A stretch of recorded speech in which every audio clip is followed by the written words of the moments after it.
Guys, ayan. Dito kami ngayon ni Nana. Guys, tata. Hello. Wala, yun. Nakakamiss niya si tata.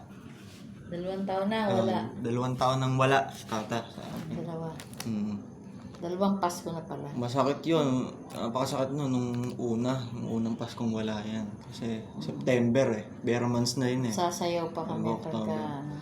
Bali pinipilit lang namin maging masaya nun eh. Nung panahon na yun. Talagang pilit kahit nung New Year.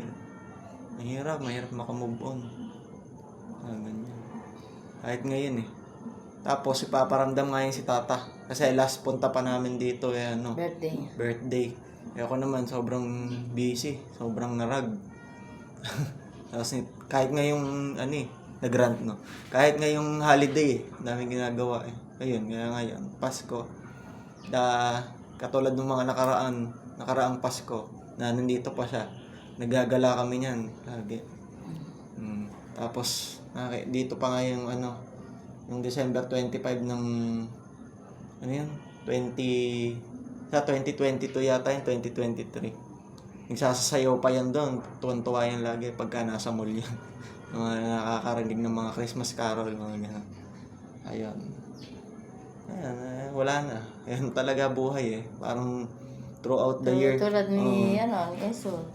Yan, kumpare ni tata. Parang tata. Mga kami nagkakita na yun. Sabihin ni tata na, ano ba? Saring Ensor, dumali ka na rin pala eh. Nasora ka na. Biroan na lang yun. Biroan. Ayun. Paparamdam mo din kasi yan si tata. Yun nga, papatay sindi yung ilaw namin doon kahit hindi naman, napalya. Ayun. Yun na. Tata. Miss ka na namin, tata. I love you. Love you. Punta muna kami sa kabila ha. Tatay kasi birthday noong kahapon.